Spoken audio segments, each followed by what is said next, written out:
sebelum manusia bisa nulis. Terus bisa ada huruf A, B, C, dan Z yang sering dipakai buat Z tidur, manusia tuh menggambar. Tapi bukan karena mereka anak seni, karena ya emang belum bisa nulis. Wi-Fi belum ada, TikTok belum lahir, satu-satunya cara update status ya, gambar di gua. Lokasi, gua prasejarah. Ada gambar kerbau, artinya, woi, ada makan siang di sana. Ada gambar orang lari, artinya, gua dikejar beruang, bantuin napa. Kadang ada gambar tangan nempel di dinding. Kita kira seni. Tapi bisa jadi itu cuman, gue udah pernah ke sini like and subscribe ya. Itu namanya piktogram. Bukan merek rokok, bukan juga nama boyband. Tapi itu nenek moyangnya alfabet. Dari gambar matahari, jadi simbol hari. Dari gambar air, jadi kehidupan. Kalau zaman sekarang sih, gambar artinya aku kuat kok cuma capek. Dan yang gila adalah, piktogram masih dipakai sampai sekarang. Toilet. Stop. Yes and said. Nggak perlu huruf. Nggak perlu caption. Kita langsung paham. Itu artinya, otak manusia belum upgrade jauh-jauh amat dari zaman batu. Masih suka yang simple. Jadi kalau kamu lihat gambar orang kentut di WC umum, mungkin itu bukan vandalisme. Mungkin. Itu warisan budaya komunikasi visual. Dan ingat, sebelum kita bisa ngomong cinta-cintaan pakai kata, nenek moyang kita udah nge-ghosting lewat gambar kerbau. Kopi dari pup, cerita absurd di balik luwak dan cita rasa sultan. Pernah mikir nggak? Kenapa kopi luwak mahal padahal asalnya dari pup hewan yang suka begadang?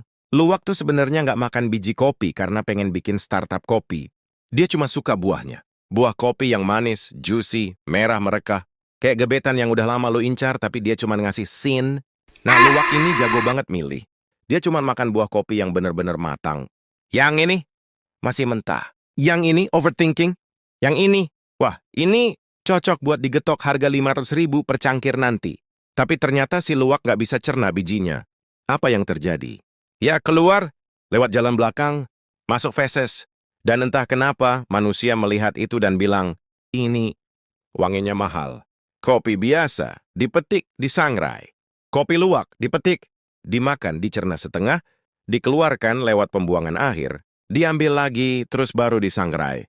Itu bukan kopi biasa. Itu kopi yang sudah menjalani perjalanan spiritual. Tapi di balik pupupan ini ada fakta sedih. Banyak luwak ditangkap paksa, dikurung, dikasih makan buah kopi doang tiap hari. Bayangin lu disuruh makan spaghetti tiap hari seumur hidup. Enak? Enggak, bro. Lama-lama lu nangis sambil nyanyi, mie ayam di mana? Luwak itu hewan bebas. Dia makan buah, serangga, telur, bahkan kadal. Tapi di kandang kecil, dia cuma bisa mondar-mandir, stres, dan mungkin nulis status. Dulu aku lihat, sekarang tinggal kenangan. Jadi tiap kali lo seruput kopi luwak, ingat, itu bukan cuma kopi. Itu hasil kerja keras, pencernaan, dan kadang juga hasil dari eksploitasi. Kambing gunung, makhluk absurd yang hidup di antara jurang dan keputusan yang dipertanyakan. Mereka enggak tinggal di padang rumput, enggak juga di bukit santai. Mereka bilang, nyaman itu buat kambing lemah. Mereka tinggal di tebing curam, di dinding batu yang nyaris vertikal. Tempat di mana satu langkah salah artinya, bye-bye dunia. Kenapa? Karena di pikiran kambing gunung, lebih baik jatuh dari tebing daripada jatuh ke tangan singa lapar. Logika? Nggak penting. Yang penting, garam. Iya, mereka panjat ratusan meter tinggi cuma buat jilatin garam yang nempel di batu. Bukan emas. Bukan keabadian. Garam. Seolah-olah mereka bilang, nyawa gue, ya garam. Mereka punya cakar super cengkeram. Tubuh anti goyang. Mental? Lebih kuat dari mantan yang udah nikah tapi masih nge-like story. Dan mereka nggak takut. Karena buat kambing gunung, jurang bukan ancaman, tapi tempat healing. Kambing biasa, hidup itu pilihan. Kambing gunung, pilihan gua, hidup di tempat di mana gravitasi pengen gua mati. Intinya, kambing gunung itu bukan hewan. Mereka atlet parkur ekstrim dengan obsesi aneh pada garam. Jadi kalau hidupmu lagi berat, ingat, ada kambing di luar sana yang siap mati demi batu asin. Kamu pasti bisa. Bayangin lo lagi kelaparan, terdampar di Jamaika, dan satu-satunya yang lo punya, buku kalender. Itulah yang terjadi pada Christopher Columbus di tahun 1504. Dia dan krunya nganggur di Jamaika. Persediaan habis. Warga lokal udah ilfil, nggak mau kasih makan lagi. Mungkin karena mereka sadar, ini orang datang-datang minta makan, gak ngajak main domino. Tapi Columbus punya senjata rahasia, pengetahuan. Dia buka kalender, lihat bintang-bintang, terus bilang, bro, gue punya koneksi langsung sama Tuhan. Terus dia lanjut. Kalian gak kasih makan, Tuhan marah. Besok malam Tuhan bakal ilangin bulan. Warga lokal, yaelah. Tapi begitu malamnya beneran gerhana bulan menghilang. Langit gelap, panik, semua mendadak tobat. Warga langsung lari-lari kasih makanan. Nasi, pisang, mungkin juga es teh manis. Columbus di pojokan. Yap, NASA belum ada, tapi aku udah jadi magician duluan. Padahal dia cuma baca jadwal dari kalender astronomi.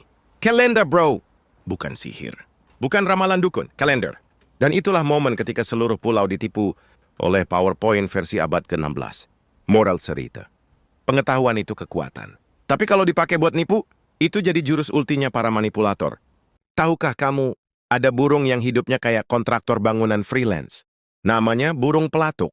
Dan dia bukan sekadar burung biasa, dia adalah arsitek gudang makanan musim dingin. Setiap akhir musim panas, si burung pelatuk akan keliling nyari pohon mati. Bukan buat upacara, bukan buat ziarah, tapi buat bikin lubang.